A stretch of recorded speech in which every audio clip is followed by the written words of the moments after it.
Dito sa Papa Dudut Stories, ikaw ay hindi nag-iisa.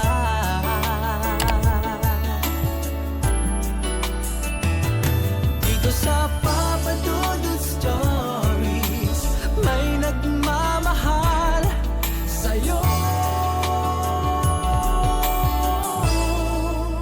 Papa Dudut Stories, Papa Dudut Stories. Dear Papa Dudut, sa lahat po ng mga nakatutok ngayon, huwag pong kalimutan mag-like, mag-share at mag-subscribe. Maraming salamat po sa inyong lahat.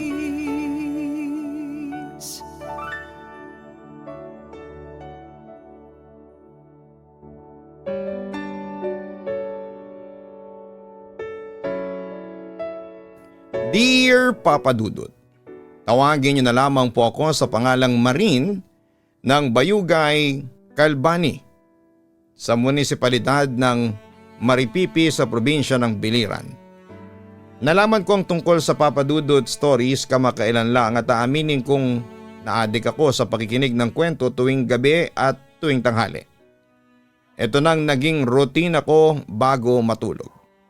Samantala ay sumulat po ako sa inyo kasi may gusto kong ibahagi sa inyo na alam kong kapupulutan ng aral. Sisimulan ko ang kwento ko may ilang taon nang nakaraan. Si Janjan ay pinanganak sa Biliran Provincial Hospital noong 2006.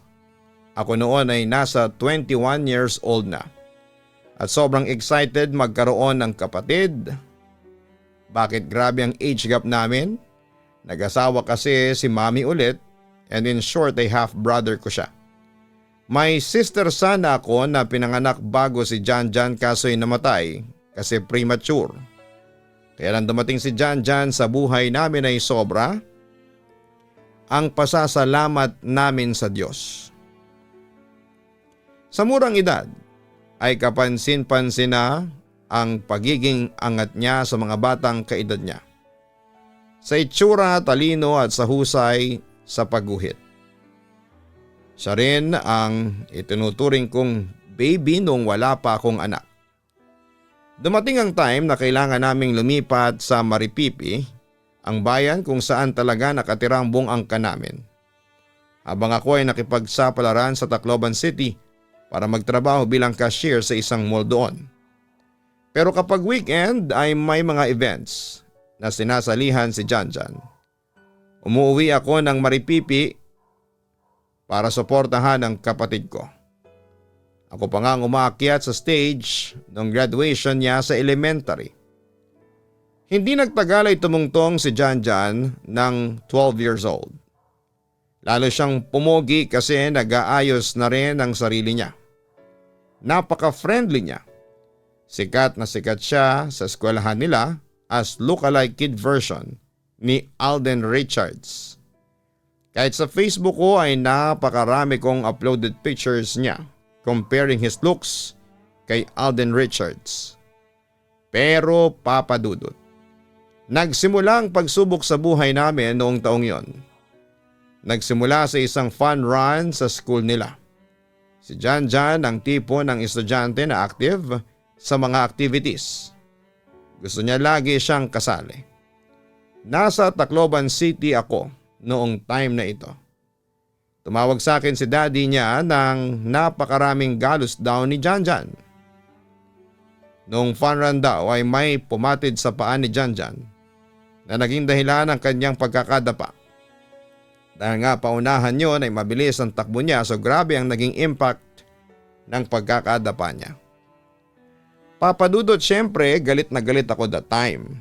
Ayokong manakit ang ibang tao sa kapatid ko dahil ako talaga ang makakalaban.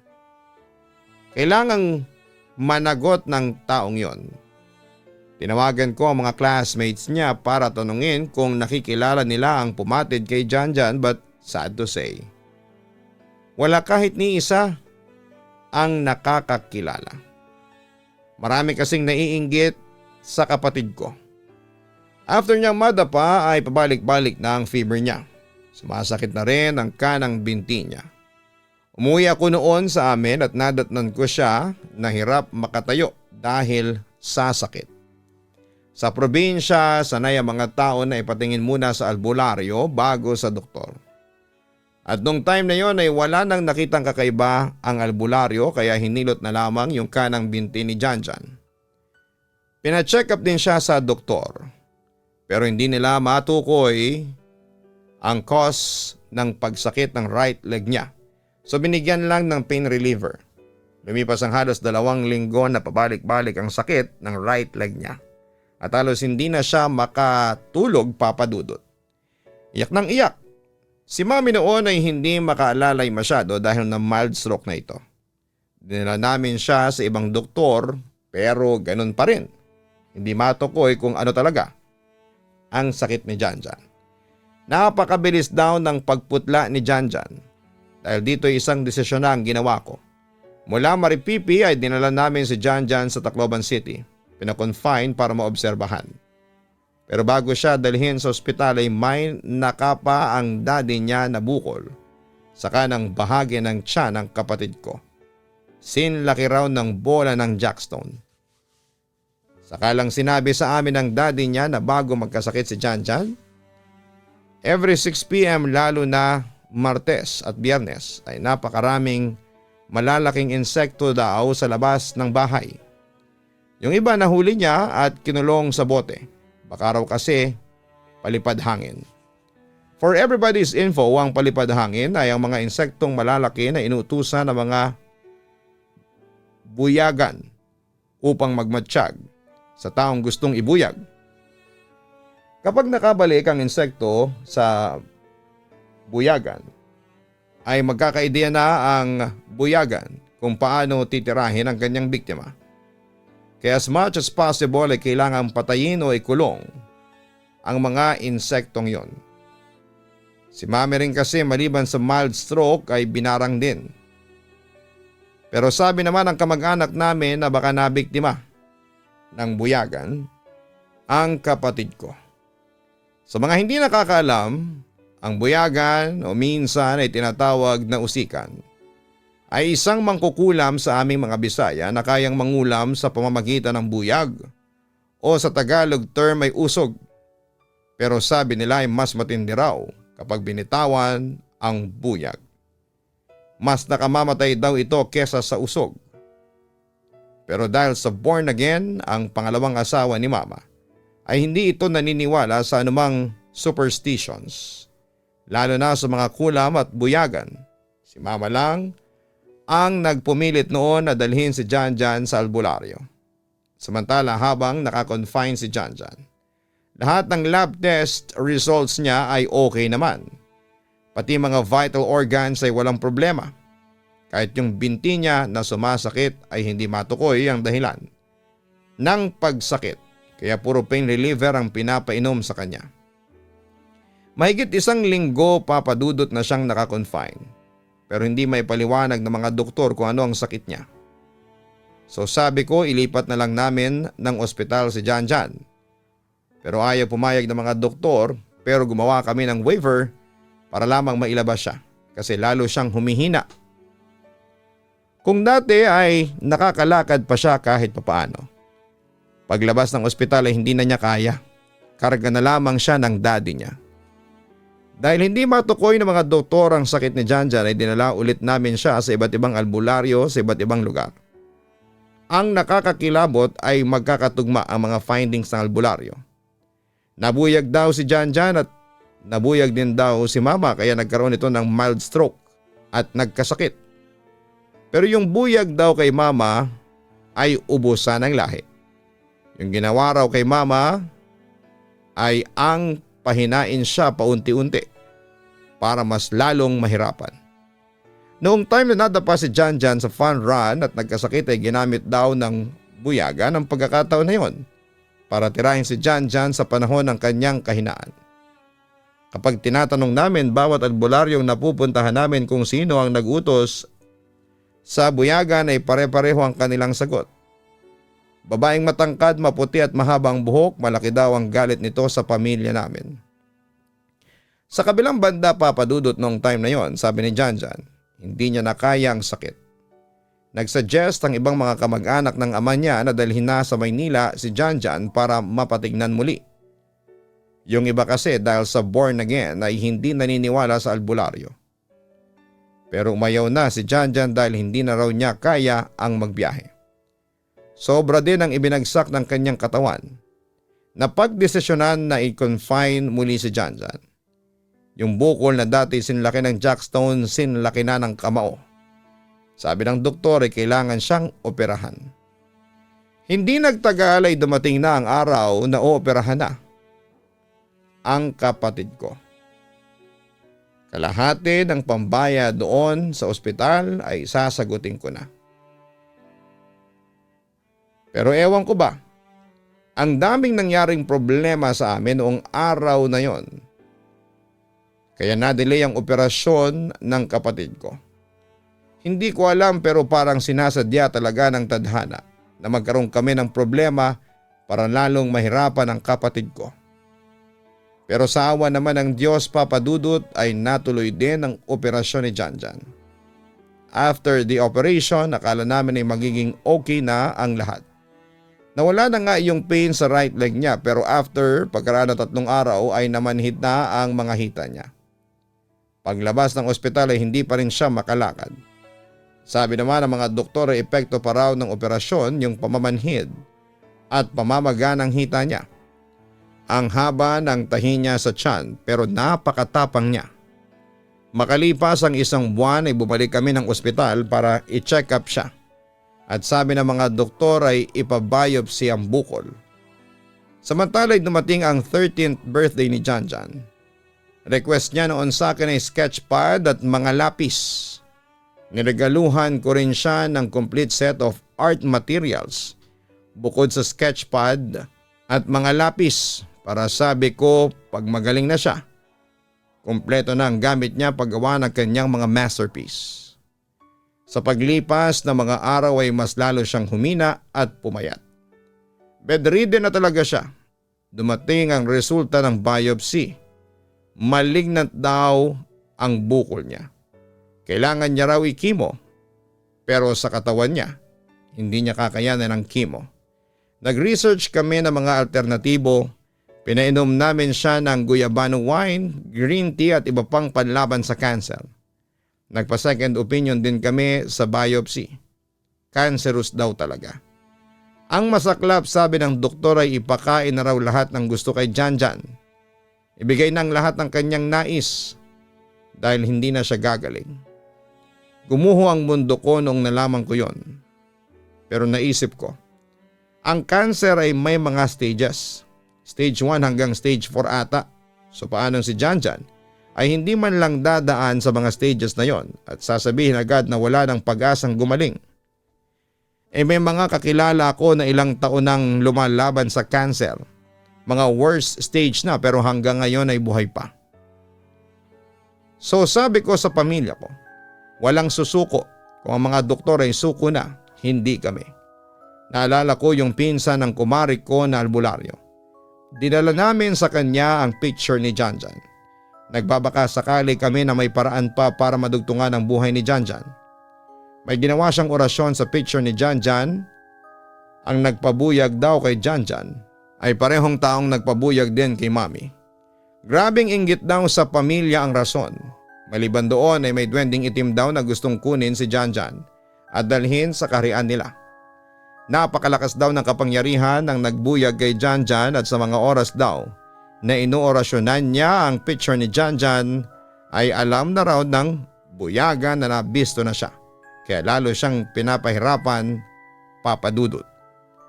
6 p.m. pa naman noon, nalaman niya rin na may bukol si Janjan at ang buyagan daw ang gumawa noon.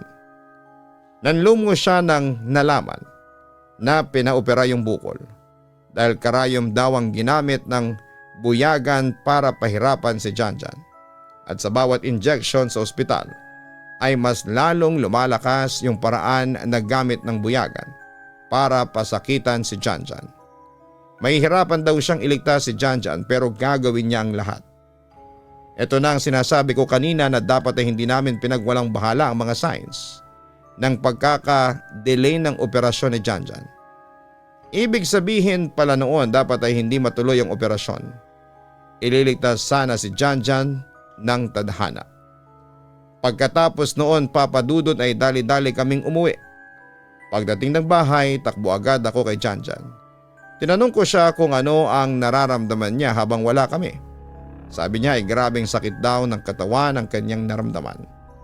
Sobrang tindi raw ng sakit at akala niya ay wala ng katapusan. Naisip ko yung sinabi ng albularyo na mas lalong pahihirapan si Janjan. Totoo nga. Kinabukasan, pinapunta namin sa bahay ang albularyo. Awang-awa rin siya kay Janjan. Ibang-iba na raw ang itsura niya sa picture na dinala namin sa kanya. Hinawakan niya si Janjan, nilalason daw ng buyaga ng katawan ni Janjan. May pinainom siya kay Janjan na mixture ng mga halamang gamot. Maya-maya ay sumuka si Janjan ng liquid na color orange and green. Nakalabas daw kahit papaano yung ibang lason. Hinanda rin niya ang alay para sa duwending itim. Mga bilog na prutas, 13 piraso ng 10 peso coins, manok, mga cooked seafoods tulad ng hipon, alimasag, talaba at tahong. 2:30 PM noon, dapat daw bago mag-alas 3, ay makapunta na sila sa puno na tirahan ng duwending itim. Isang kapamilya ang allowed na sumama sa albularyo kaya si daddy niya ang sumama. Ang bili ng albularyo pagsapit ng alas 3 ay wag na wag hayaang makatulog si Janjan nang hanggang sa makabalik sila ng bahay dahil kapag nakatulog si Janjan ay makukuha ng kaluluwa niya ng duwending itim. Yun nga, 3 PM na. Inantok si Janjan ng sobra. Kahit na nung pigil niya at pilit ay pumipikit ang mga mata niya. Sinabihan ko ang mga kasama namin na mag-ingay para hindi makatulog si Janjan. Pero walang epekto, Papa Dudut. No choice, sumigaw ako ng sumigaw.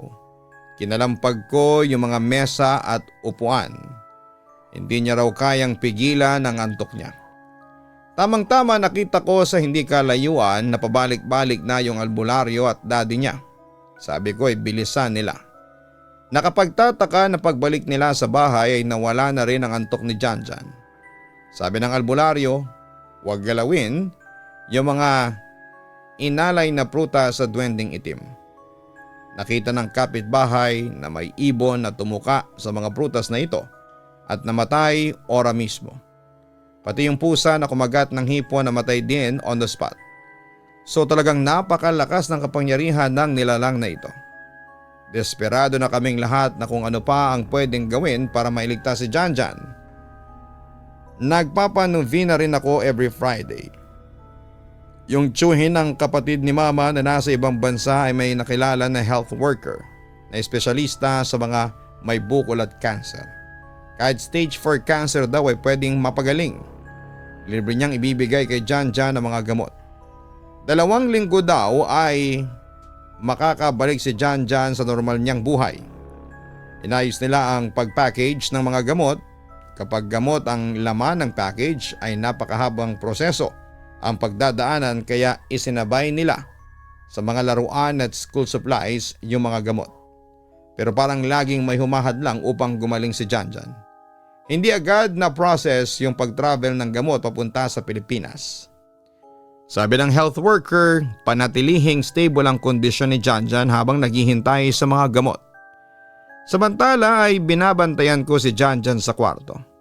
Dumating yung albularyo pero nung hinawakan niya si Janjan ay bigla siyang lumabas ng kwarto. Nagtaka ko kung bakit.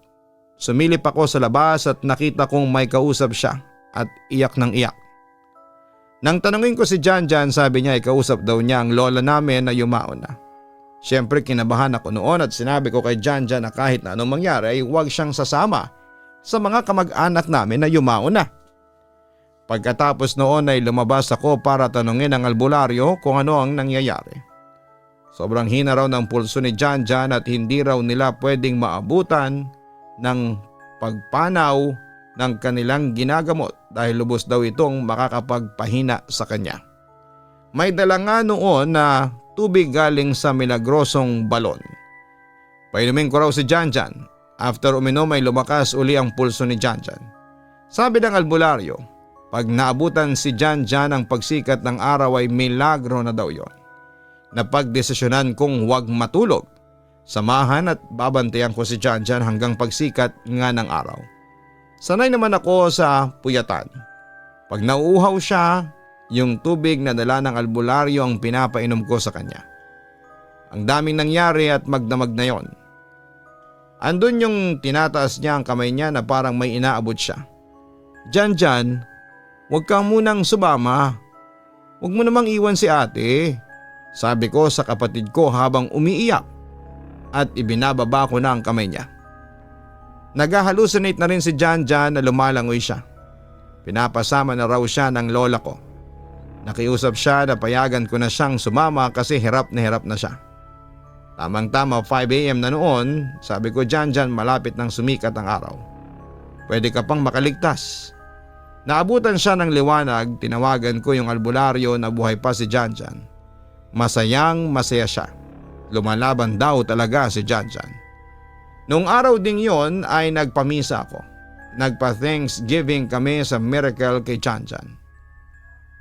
Okay naman buong araw, kumain siya ng kumain pero nakahiga lang siya kasi hindi na nga niya kayang umupo. Pagsapit ng gabi, sabi niya ay igawa ko raw siya ng pagkain niya. Yung kanin na may hinimay na karne. So pumunta ako sa labas para kumuha ng gusto niya.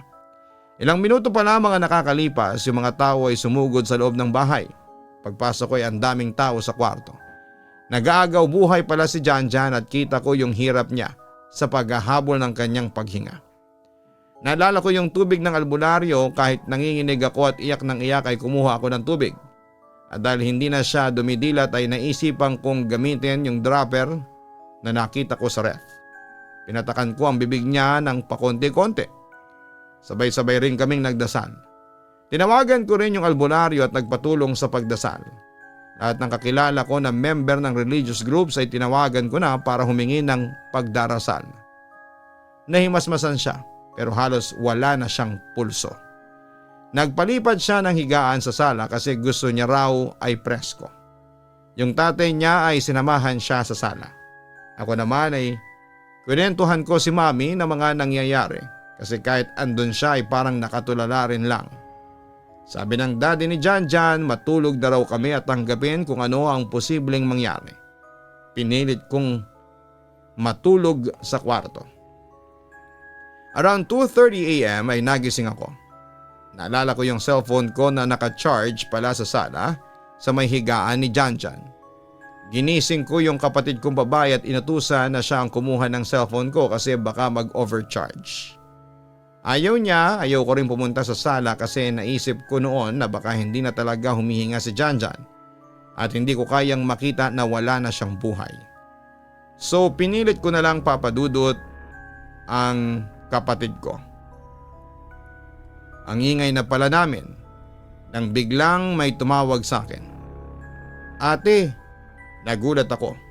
Buhay pa si Jan Jan. Tumakbo ako papunta sa kanya at masayang-masaya ako na kausap ko pa siya. Sabi niya sa akin, Ate, malapit na ako sa gate ng langit kanina. Napakalaking gate nun. Andun si Lola at si Papa Jesus. Papasok na sana ako pero bigla akong umatras at bumalik dito.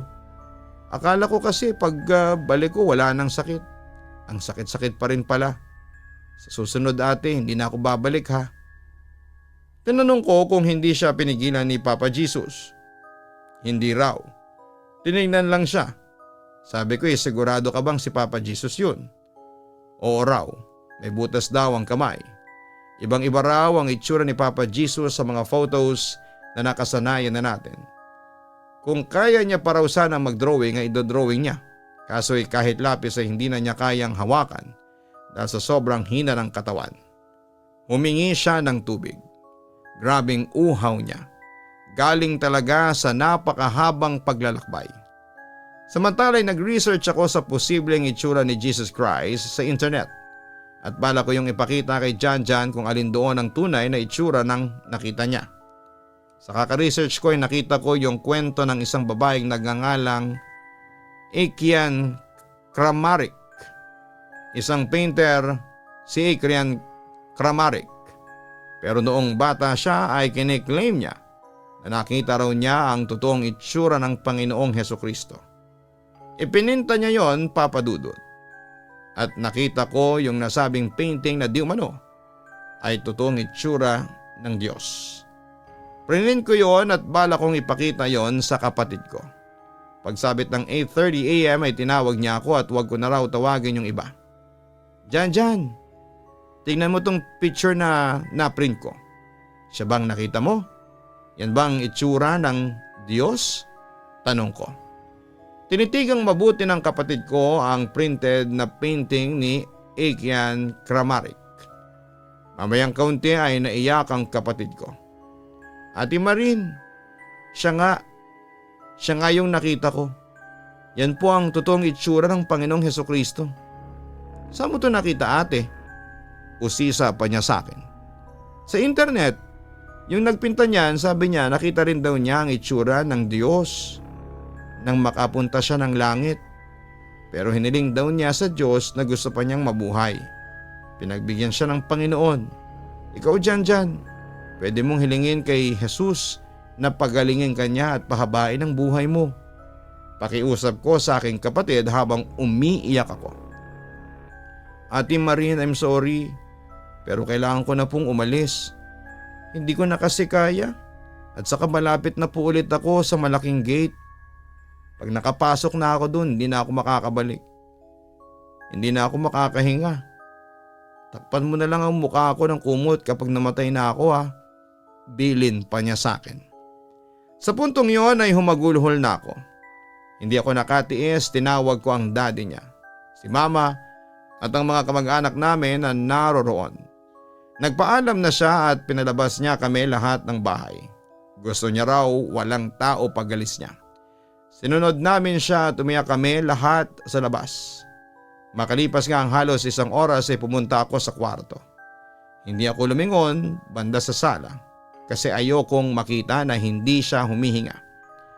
Nang biglang, Ate Marin, tinawag ako ni Janjan. Takbo naman ako sa sala. Salamat Janjan at andito ka pa, sabi ko. Pagkatapos noon ay nagkwento siya sa akin. Nakapasok na raw siya sa gate. Inilibot daw siya ng lola ko. Madami daw mga anghel at kerubin na nagkakantahan. Sa bandang dulo raw ay isang falls. Napakalinaw daw ng tubig at ang mga bato ay ginto. Sabi daw ni lola, ready ng pakpak niya. Pero nakiusap daw siya kay Papa Jesus na magstay pa sa amin kahit ilang araw na lang kasi nakikita niya raw ang effort namin para gumaling siya. Kaya lalaban siya. Tinawag ko ang iba at masayang masaya kami. Lumipas nga ang ilang araw na okay naman. Hinihintay pa rin namin ang pagdating ng gamot galing sa ibang bansa. Lagi siya sa aking nagpapatimpla ng creamy coffee kasi ang sarap daw ng timpla ko. Kahit mapuyat ako noon every night, okay lang. Kung hindi siya nakakatulog sa sakit, nagpapahilot siya sa akin sa likuran. Nagpapalagay ng Vicks sa ilong at sa noo. Nagkikwentuhan kami o kaya ay kakain siya. Magpapa-open ng Facebook niya. Lagi kong kinikwento sa kanya yung time na baby pa siya. Mga kakulitan niya. Sabi ko pa nga sa kanya ay magpagaling siya kasi magsusulat ako ng libro at siya ang gagawin kong illustrator. Tumango lamang siya kasi gusto niya. Pero lumuha siya. Kasi hindi niya raw magagawa yun. Tanggapin ko na lang daw na mawawala na siya. Lagi niya pa naman daw kaming babantayan kahit nasa langit na siya. Pangako niya raw yon. Isang araw pagkatapos mananghalian ay biglang naghabol na naman siya ng hininga. Akala namin ay mawawala na siya the time. Matagal bago siya nahimasmasan. Hinilot siya ng hinilot ni mama sa dibdib. Nung kaya niya nang magsalita ay napalibutan daw siya ng mga kaluluwa ng mga kamag-anak naming namatay na. Gusto na raw siyang isama kasi naaawa na sa kalagayan niya. Yumakap daw yung kaluluwa niya ng mahigpit sa daddy niya para hindi siya makuha. Sabi raw, nung isang kaluluwa ay hayaan na muna siya. Naging okay yung mga sumunod na araw. Magana siyang kumain. Feeling niya raw ay lumalakas na siya. Baka raw kaya na niya ulit maupo. Yung manhid niyang legs na igalaw niya na at may pakiramdam na. Akala namin ay makaka-recover na siya. Umaga may pinuntahan na isa pang albularyo ang tatay ng kapatid ko. Okay pa si Janjan. Naghalo-halo pa nga at nag-request pa sa daddy niya ng hinog na saging na pasalubong. Bandang hapon ay nag-share pa kami ng macaroni soup na merienda. Nagpatimpla ng kape. Sobra kong inaantok noon habang ang daddy niya ay abala sa paghahanda ng alay para mabawi na ng tuluyan si Janjan. Tawag siya ng tawag sa akin, doon lang daw ako sa tabi niya. Mga 5 p.m. yon, yung isang kasamahan namin naghahanda ng pausok at insenso at kamangyan. Pangontra daw yon. 5:30 p.m. ay naupo ako sa sahig sa may higaan niya.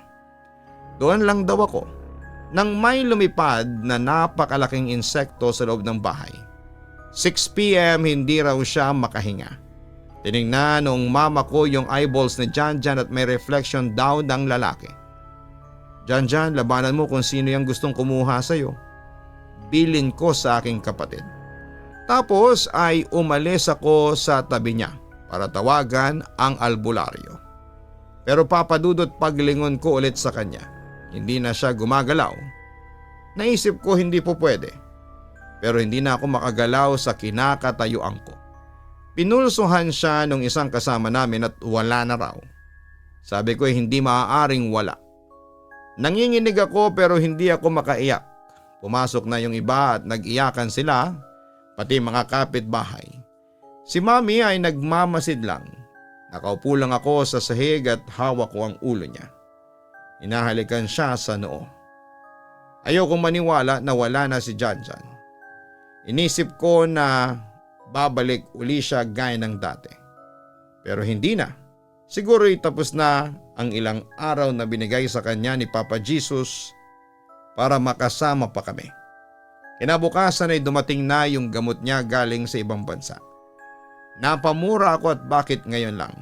Huli na ang lahat. Wala na si Janjan. Yung feeling na gusto mong magwala, magsisigaw at maglupasay sa sahig kasi bakit ngayon lang? Papadudot napakahirap mag-move on talaga ng panahon na yon. Lalo na't nakita mo lahat ng paghihirap niya sa murang edad. Ang dami niya pa sanang pwedeng gawin at makalipas ang 5 buwan mula nang pumanaw si Janjan, si mama naman ang binawian ng buhay. Sino ang hindi mababaliw sa mga dagok na ganito? Pero kailangang tanggapin kahit sobrang hirap. Inisip na lang namin na at least magkasama na sina mama at Janjan sa langit. No more pain, no more sorrow. Hanggang ngayon ay palaisipan pa rin sa amin kung alin talaga ang kumitil sa buhay ni Janjan. Cancer nga ba talaga yon? Buyag o mga lamang lupa? Samantala makalipas ang maraming taon ay nalaman ko kung sino ang nagpabuyag sa mama ko at kay Janjan. Isa sa mga kumare ni mama na malaki ang inggit kay Janjan. Hindi kasi mapantayan ng anak niya ang katalinuhan at kagwapuhan ng kapatid ko. Kaya para umangat ang sarili niyang anak ay humingi siya ng tulong sa isang buyagan. At pinabuyag nga niya sina mama at Janjan. Nang malaman ko yon ay galit na galit ako at gusto kong isumpa ang taong yon. Pero sa huli nanaig ang pagiging katoliko ko. Kaya pinagpasa Diyos ko na lamang ang lahat. Papadudot dito ko na po tatapusin ang aking kwento at sana'y mabasa mo ito at mapiling itampok sa Papadudot Stories. Muli maraming salamat at magandang araw sa inyong lahat. Lubos na gumagalang, Marin. Maraming salamat Marin sa pagbabahagi mo ng iyong kwento sa aming programa. Nakakalungkot ang nangyari sa iyong kapatid na si Janjan at sa iyong nanay. Ganon pa man ay sigurado ka nang nasa langit na sila, lalo na ang iyong kapatid na masasabing swerte na rin dahil nakita niya mismo ang Panginoon. Patuloy mo lamang silang ipagdasal sa Panginoon. Tandaan mo nasaan man sila ngayon. Siguradong masaya sila at darating ang panahon na magkakasama din kayo sa piling ng Panginoon. Hanapin ang Kaistorya YouTube channel para sa ibang horror stories na amin pong ina-upload. Manood din ang Papa Dudut Family YouTube channel. Ngayon, paano po mahahanap yan? Meron pong link na makikita sa homepage, yung pinakang channel pong ito. Makikita nyo po ang link niyan.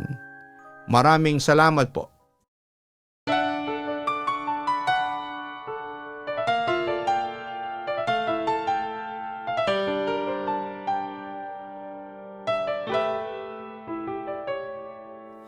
Ang buhay ay mahiwaga, laging may lungkot at saya. Sa Papa Dudut Stories, laging may karamay ka.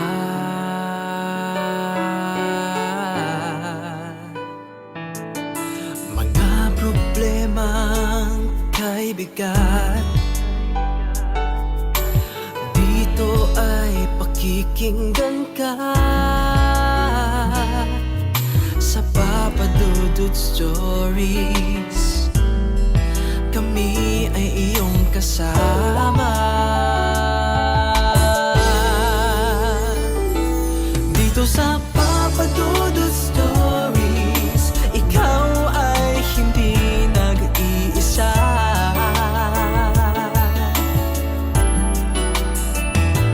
Dito sa Papa Dudut Stories, may nagmamahal sa'yo.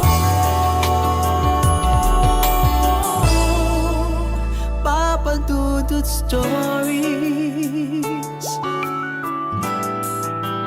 Papa Dudut Stories,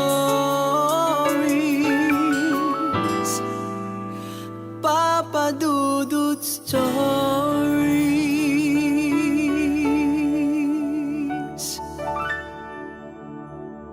Dito sa Papa Dudut Stories.